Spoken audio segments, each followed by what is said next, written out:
Oh, I was just texting a friend. Want to see what I wrote? Too bad. It's private. Privacy means you only get to know what I voluntarily share with you. In America, we often take our privacy for granted, but today we shouldn't, because what you think is private may not be. New revelations about the federal government's spying on our phone lines. Edward Snowden's lawbreaking revealed that the NSA keeps a record of most every phone call Americans make. Learning that makes lots of people mad. Get a specific warrant based on probable cause or stay out of our lives. What you do on your cell phone is none of their damn business. Senator Rand Paul has sued the government for collecting those phone logs without getting warrants for each person. I think there is a Fourth Amendment protection to your records.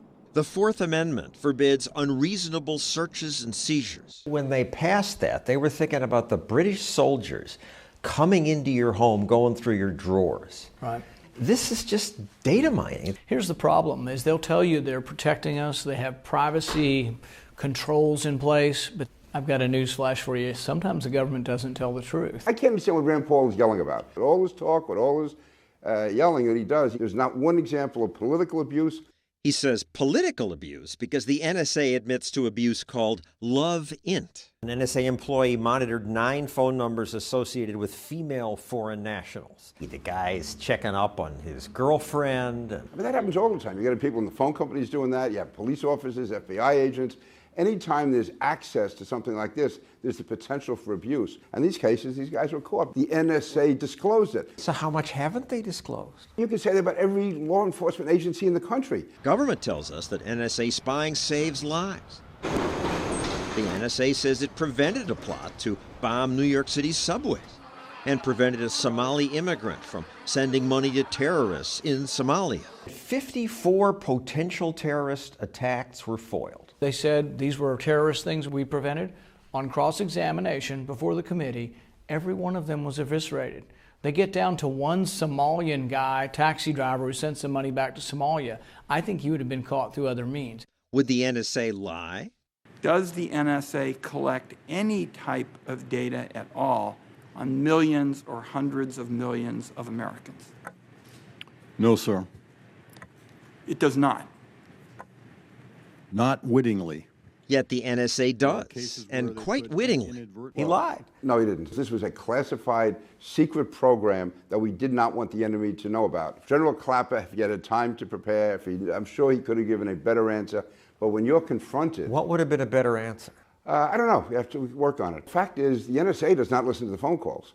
The NSA, what they do is they drill down on the numbers. To protect us. I'm all for looking at that person's records if you get a warrant. There's no reason not to get a warrant. But it delays the investigation. There's a rapist tonight in D.C. You want to catch him, I want to catch him. What do the Washington, D.C. police do?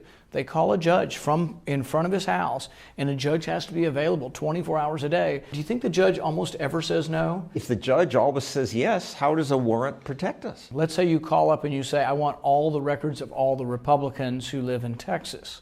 My guess is then the judge will say no. So it's a great protection. I'm not willing to give up on it because I fear the time when maybe someone in government becomes not so well-intentioned. I don't think President Obama's a bad man. I think his motives are good. But I worry about who's the next president or the president after that.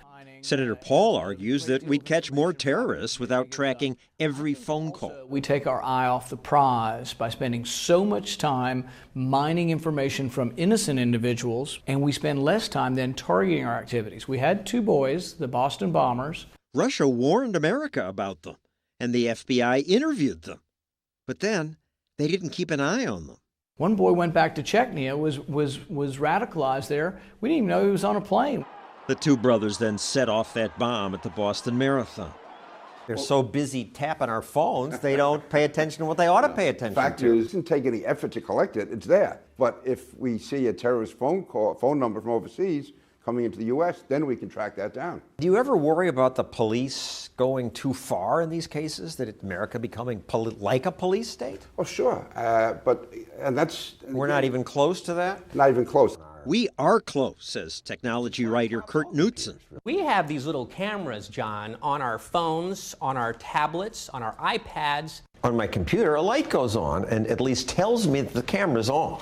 Not when a hacker has control of it, or in one case, the FBI. The police can turn this on remotely without the light going on and spy on us. Well, first of all, I don't know if the police can do that or not. The NSA is not doing it, that's for sure. But they can, and But they're not, though. There's no instance that they're having. as far as we know, and more of this stuff Yeah, but see, that feeds into paranoia as far as we know. I mean, for all I know, you could be spying on me. You could have left all sorts of bugs around my office here. How do I know that you didn't do it? The FBI did admit to secretly spying through a laptop. And When you're on your cell phone, they know where you are. They can turn on the microphone at any given moment. Even though you've turned your phone off, they can still operate the microphone to listen to what's going on around your phone.